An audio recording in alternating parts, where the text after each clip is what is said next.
আসসালামু আলাইকুম। আজকে আমি 1 কাপ আটা দিয়ে ভীষণ মজা নরম তুলতুলে রসে টইটুম্বুর একদম দোকানের মতো পারফেক্ট ল্যাংচা মিষ্টি বানিয়ে দেখাবো। এই ভিডিও প্রথম থেকে শেষ পর্যন্ত দেখলে যে কেউ এরকম ল্যাংচা মিষ্টি বানাতে পারবেন। আশা করছি আমার আজকের এই ল্যাংচা মিষ্টি রেসিপি ভালো লাগবে। ভালো লাগলে লাইক কমেন্ট শেয়ার করে দিবেন। তাহলে চলুন রেসিপি শুরু করি। প্রথমে একটা বোলের মধ্যে নিয়ে নিচ্ছি আটা 1 কাপ। আটার পরিবর্তে আপনারা চাইলে এখানে ময়দাও নিতে পারবেন। তারপরে দিয়ে দিচ্ছি গুঁড়া দুধ 1/2 কাপ। এখানে আমি ফুল ক্রিম গুঁড়া দুধ নিয়েছি। দিয়ে দিচ্ছি বেকিং পাউডার আর দিয়ে দিচ্ছি বেকিং সোডা 1/2 চামচের একটু কম, বেশি দেওয়া যাবে না। আর দিয়ে দিচ্ছি ঘি 2 চামচ, ঘি একটু বেশি দিতে হবে।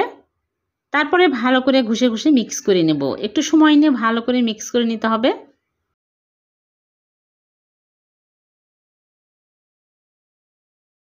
মিক্স করা হয়ে গেলে এখানে আমি লিকুইড দুধ নিয়েছি 1/2 কাপ। আগে জাল দিয়ে ঠান্ডা করে নিয়েছি।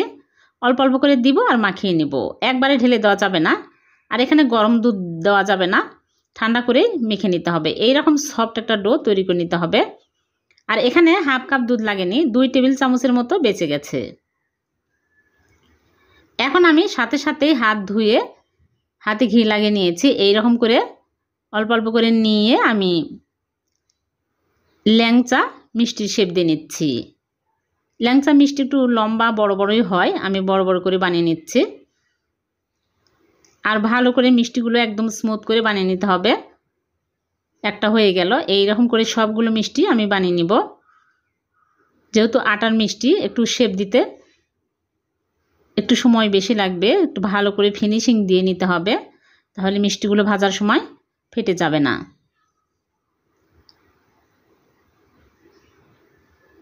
এইরকম করে সবগুলো মিষ্টি আমি বানিয়ে নিয়েছি। এখন এই মিষ্টিগুলো তেলে ভেজে নেওয়ার জন্য আগে থেকে চুলায় প্যানে পরিমাণ মতো তেল দিয়ে তেল হালকা গরম করে নিয়েছি। এখন আমি মিষ্টিগুলো একটা একটা করে দিয়ে দিচ্ছি। বেশি হাই হিটে তেল গরম করে কিন্তু মিষ্টি ছাড়া যাবে না, তাহলে মিষ্টিগুলো ফেটে যাবে, ভালো হবে না। এখন একটা একটা করে মিষ্টিগুলো দিয়ে আমি চুলাটা স্লো আঁচে করে উল্টে পাল্টে ভেজে নেব।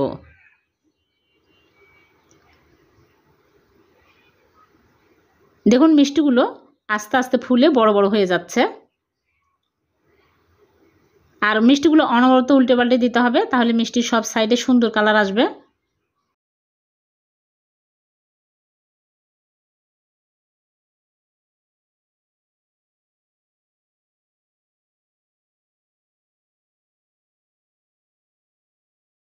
যখন এইরকম সুন্দর কালার আসবে তখনই তুলে নিতে হবে। ল্যাংচা মিষ্টির কালার এইরকমই হয়। আমি এখন তুলে নিচ্ছি। মিষ্টিগুলো সবগুলো ভেজে তুলে নিয়েছি। এই মিষ্টি এখন আমি ঠান্ডা করে নিব। ঠান্ডা হতে থাকুক। এদিকে আমি চিনি শিরা তৈরি করব। এর জন্য চুলায় একটা প্যান বসিয়ে দিয়েছি। দিয়ে দিচ্ছি চিনি 1 কাপ আর পানি দিয়ে দিচ্ছি 2 কাপ।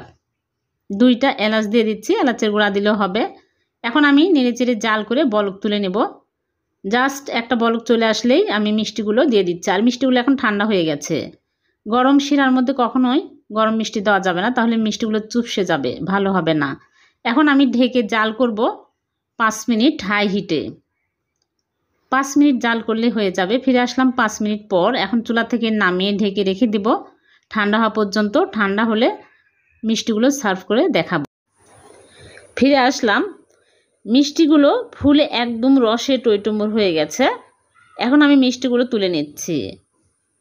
আটা দিয়ে যে এত মজার রস টইটুম্বুর মিষ্টি হয়, এই ভিডিও না দেখলে বোঝাই যাবে না। একদম দোকানের মতোই পারফেক্ট হয়েছে আর রসে একদম টইটুম্বুর হয়ে গেছে। এখন আমি একটা মিষ্টি কেটে দেখাচ্ছি কতটা নরম তুলতুলে আর রস ঢুকেছে। আশা করছি আমার আজকের এই রেসিপি ভালো লেগেছে। ভালো লাগলে লাইক কমেন্ট শেয়ার করে দিবেন, অন্যকে দেখার সুযোগ করে দিবেন।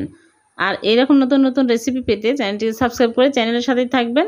পেজ থেকে দেখে থাকলে পেজটিকে ফলো দিয়ে রাখবেন। আবার দেখা হবে নতুন কোনো রেসিপিতে। সে পর্যন্ত ভালো থাকবেন। আল্লাহ হাফেজ।